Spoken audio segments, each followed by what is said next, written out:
Thank you for joining our series of Financial Aid Awareness Month is our campaign for the Department of Higher Education. And with me tonight, I have my colleague, Jamie, who is working alongside us with me, and she'll be answering questions in the chat. I'm the Director of Outreach here with the Department of Higher Education, and Jamie is in a shared position with the Department of Higher Education as well as the Department of Human Services, working specifically with foster youth, and also on the outreach side with us. And Jamie is an outreach education coach, and she does way more than that, but that's what our official titles are. So thank you, Jamie, for joining us. I do want to welcome everybody. I will be hiding myself from camera because I do speak a lot with my hands, especially as I'm sitting, and I can't move around. So bear with me, and I will have Jamie record this session for us. Thank you, Jamie. And then also, Jamie, if you haven't done so already, please indicate our emails in the chat box. I think you might have done that already, but I appreciate it. And of course, if there are any questions at any time, please feel free to ask. I love questions. This is a quick session. This is a webinar that's intended to be a quick Q&A session, preceded with a few slides. And so tonight our topic is the CASFA application. And with that, we'll chat a little bit more. Next week, we'll have another session. I can't remember which one it is, but it's either scholarships or financial aid or something along those lines. So do know that last week we did have a financial aid, and then we'll repeat weekly what these sessions are every Thursday night. So if you care to join us, please know that. So with that, I will hide myself and we'll get started. Jamie, did I forget anything before I jump into this? No, you covered it all. Okay, thank you. Okay, so as we mentioned earlier, tonight is our CASFA Financial Aid Information 101, again from the Department of Higher Education. And so with this is a little bit different than our financial aid typical session that we've talked about specifically, but really we want to know what CASFA is, and it's a great opportunity. So with that, we'll chat. CASFA is a safe and easy way to apply for state financial aid. And this is specifically if you are a Colorado Asset student, which is called Advancing Students for a Stronger Tomorrow. So if you fall into that eligibility, or that I guess we'll call it that eligibility, then that's something that you could qualify for. It is something similar to the financial aid application. Remember that financial aid application is for the federal app when you're applying for aid, and the CASFA is specifically for Colorado application for financial aid, indicating specifically state aid and also institutional aid. So basically, if you are a U.S. non-resident, U.S. non-citizen student attending to attend this institution that has institutional aid or receives state aid, you can apply for financial aid. So please know that. And if we have any questions, please, again, chat them in the box, or if you want to blurt them out, we can do that as well, since there's not that many of us. But if there's any questions about that, let us know specifically on that. So how does CASFA work? Let's chat about this a little bit. So the CASFA application, so it's the Colorado application for financial aid. Students who are going to apply can apply on October 1st or after. So this is, for example, if you're looking to attend school starting next fall, and we'll just fall under that basic application process. So if you're a senior in high school, or maybe even you're not, but you want to apply probably starting next fall, we'll say, then you want to apply for FAFSA starting as of last October. So definitely now is the time to do it. And so there is a link here that Jamie will indicate, if she hasn't done so already, on where to do that. She'll pass that link on for the application process. So a couple of questions that come out of this is, what if I'm not a citizen? Again, this is a typical questions that come about the application process. So again, this application is intended for non-US citizens and non-residents, students that can apply for CASFA to qualify for, again, institutional aid and state aid. So the benefit of applying for state aid is that state aid is including grants and work study from Colorado that helps open the door for higher education and students. So again, sometimes we think we may not qualify for aid and we can't go to school because there's no opportunity here. Well, here's our chance. This is a new application process that does allow for this opportunity to come about, again, for institutional aid and state aid. It is state funded, again, financial aid, so this is going to qualify for a work study. state work study, and also state grants. And then that includes institutional aid. So if you want to make sure that your college you're applying to, whether it's a 2-year school or a 4-year school, you want to make sure that they do offer institutional aid and that you are applying for this application as well. So if there is a question about the CASFA, application, who do you contact? There is a contact number on the application when you go to apply on their website. There is a contact number to contact for technical concerns, but if there are eligibility concerns, then you definitely want to qualify or contact the school that you're applying to. For example, if I'm applying to CSU Pueblo and I want to do this application, I'm eligible for it, then I will contact them to let them know, hey, I've applied or I'm thinking about applying. What are my expectations or what are my questions? And then they can go through this process with you as well.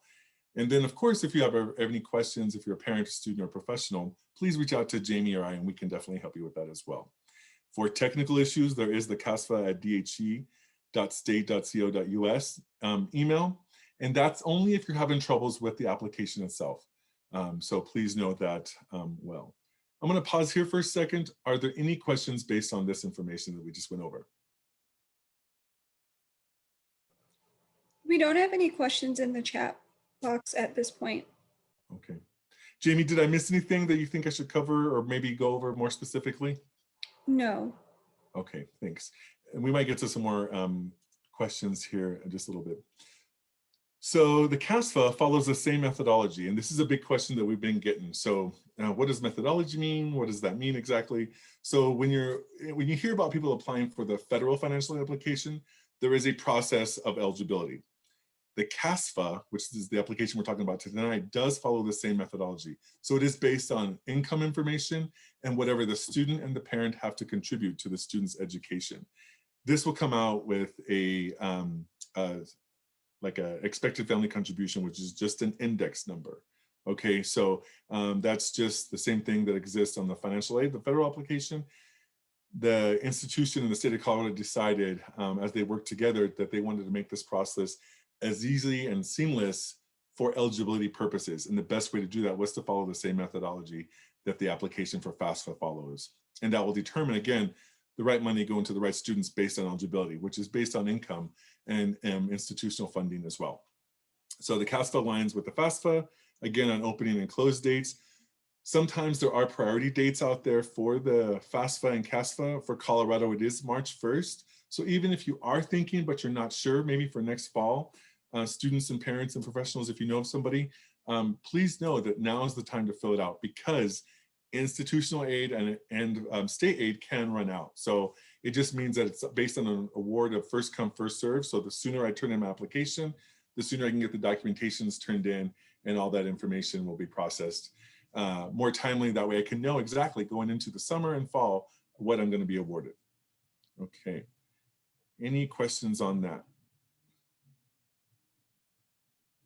There is another point here where it says the application ends on June 30th. This point here, which I don't like that it's announced, but I will say that this point is important, because if you're a student that wants to go to school now in the summer, then you do want to follow the application for now, and you cannot fill out your current application award for either the CASFA or the FAFSA after June 30th. So if you are thinking about summer now and you're eligible to attend and you've been accepted and you're eligible to apply to either application, please know that you have the deadline for starting in May as of June 30th. Okay, so you have until June 30th to apply. And I know it probably made it muddier than what it needed to be, but that's an important deadline to know if you're planning on going to school, maybe a late start in the spring or in the summer, starting in May. Okay, so we'll keep going. I don't think there's any questions on this. So basically, reiterating on who can apply for financial aid.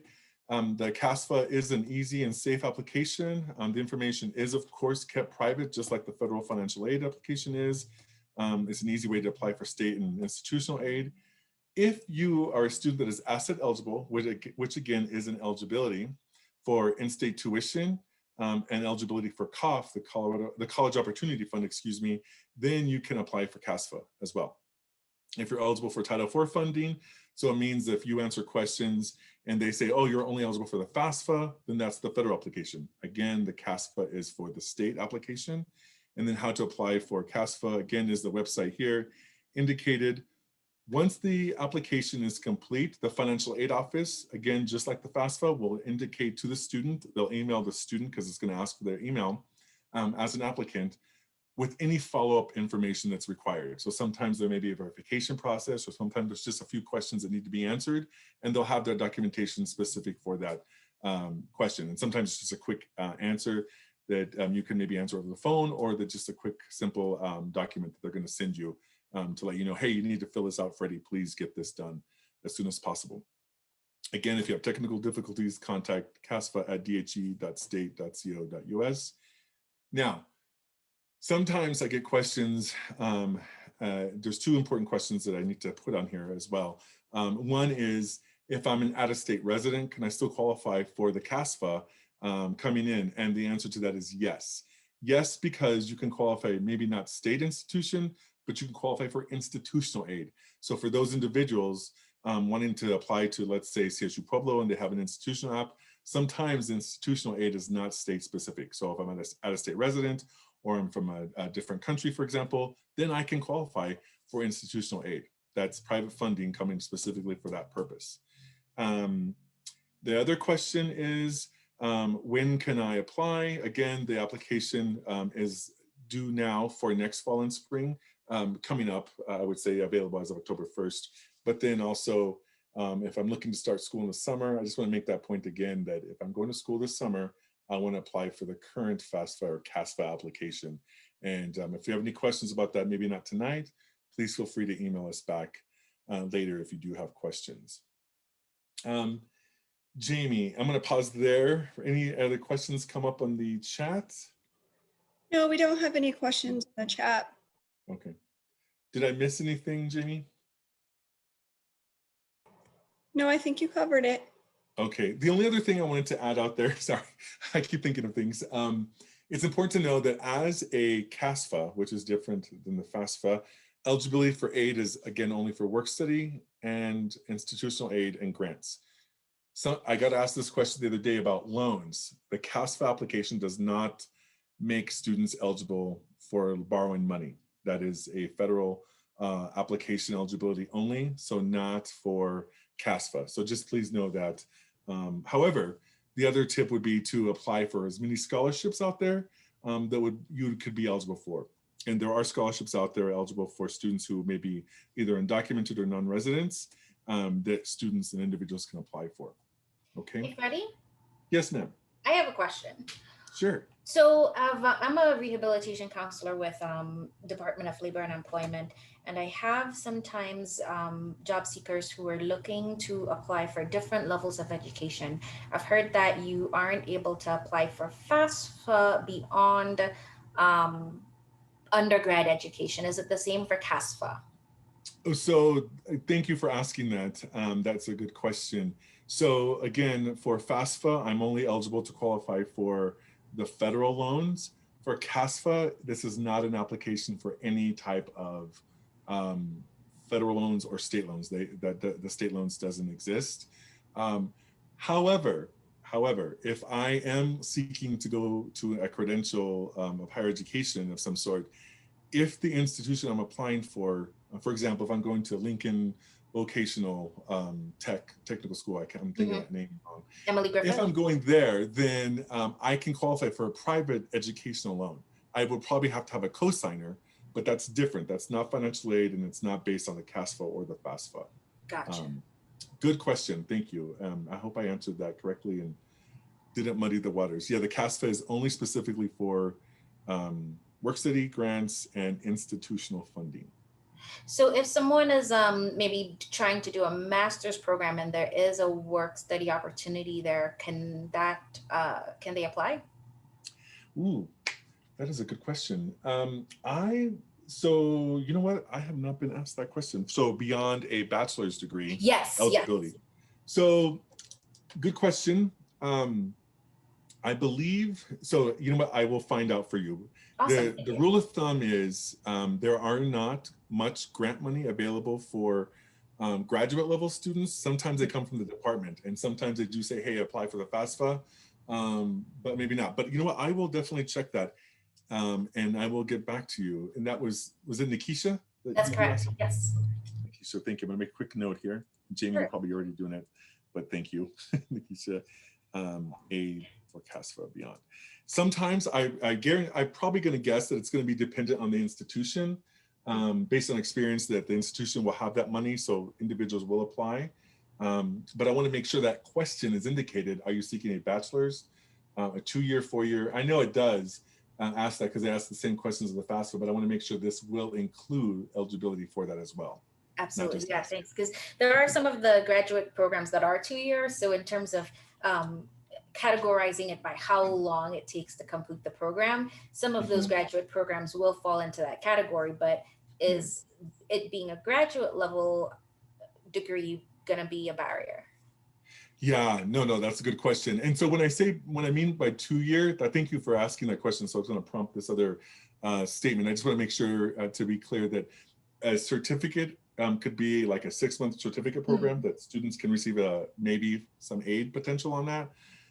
Then there's a 2-year associate's degree, and that's going to qualify for CASFA and FAFSA. And then there's the 4-year degree that's going to qualify for CASFA and FAFSA.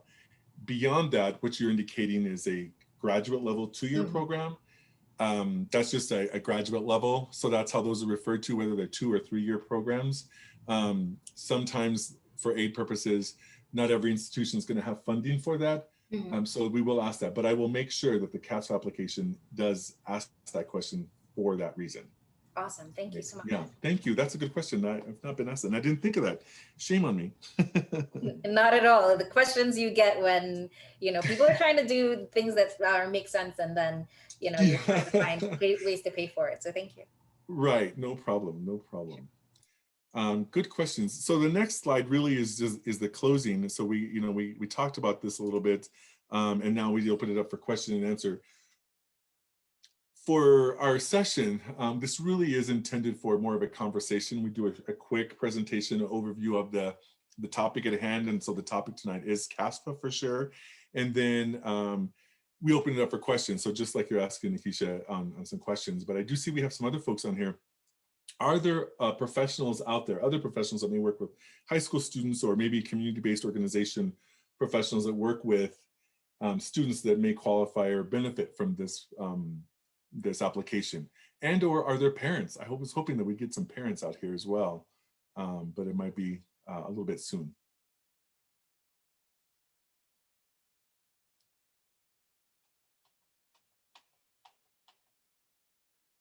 No? I am a high school teacher. I do work with changing population all the time. So I work with a facility school. So this is great information for some of the students I've had in the past. I currently don't have anybody that's eligible right now, but I saw this information. I wanted to learn a little more about it. So that's why I signed up for this tonight. Oh, excellent. And this is a new application benefit, we'll say, that came out this year. And so we're really excited, and it will only improve. We, as the Department of Higher Education, we house the application, but then the true questions and the awarding comes from the institution, just like the FAFSA process. So that's great. And I really appreciate you attending because, it can only get better, and our questions that we ask will only improve the process even more. So thank you.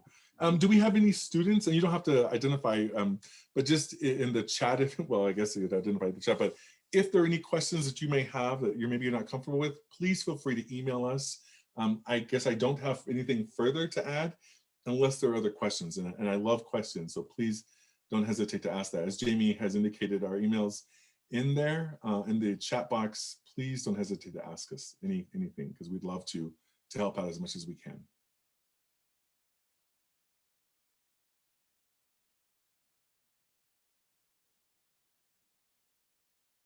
Nikisha, can I ask you a quick question? So you work with probably more of an adult population. Is this information helpful for maybe some of the folks that if they wanted to attend this themselves, would this be beneficial for them? Yes. So my caseload is highly a lot of adults, but I am starting to work with some youth. And Division of Vocational Rehabilitation, which is my particular department, works with youth from 15 to any adult at whichever age, as long as the goal is employment. So I actually think this would be fantastic information for our students. And I'm kind of sad I missed the FASFA presentation a week, I think, ago. But this is why I wanted to come in today, because I had not heard of CASFA before. So I definitely share this information with our transitions teams and the other teachers that we work with, because funding for higher education is definitely something that's sometimes tricky to work around. Absolutely. No, absolutely. Yes. And so this would be good for us to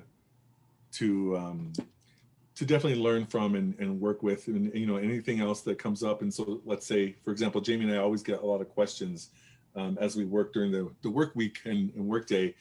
And as we think of things to add to this or improve this presentation, we will do so as well. Certainly. Thank you. All right. Well, I don't want to keep anybody. I know we've gone maybe almost half an hour. And again, our intent is we do schedule an hour out for this for Q&A. Last week, we had some good questions on our financial aid piece that I think we went a little bit longer, almost a full hour. But tonight, I don't want to keep anybody unnecessarily, but I do welcome, and I will stay as long as there are questions. And then so if there are nothing else, you're free to go. I'll give you half an hour back of your time. But if not, then I'll stay on as well. Are you going to do another round of this presentation, perhaps like at the end of the school year or before the beginning of the school year? Because that might be another time that people are really thinking about. Yeah, thank you. This month is our, and Jamie, you might have to help me out with this. I forgot the schedule exactly of this. Do you know the schedule, Jamie? And if not, that's okay. Yeah. So in the month of March, we're really focusing on kind of the financial aid process of things. So we already did one webinar, and they're on Thursday nights, and they're open to anybody in the public, anybody in any community. So it's not just for like counselors working at a school and students at a school. Like if you want to pass on any of the registrations to the individuals that you work with, we would be happy for them to come. Absolutely. So we did FAFSA, that was week 1. So the financial aid application, and CASFA tonight. Next week is scholarships. And then there's a financial literacy piece that we're working on. Awesome. Thank you. Thank you, Jamie. Thanks. I'll definitely share that with my network of teachers and other counselors that work with youth, because this might be pretty cool for them to attend. Yeah. And so thank you, Jamie. That's great. And then so, of course, Jamie and I also work with the My Color Journey website as a resource. We partner with the several other state agencies on My Color Journey. So you might see some of the same information on there on the college going process. But tonight is strictly dedicated to CASFA. Awesome. Thanks. Yep. Okay. Well, then with that, I will say good night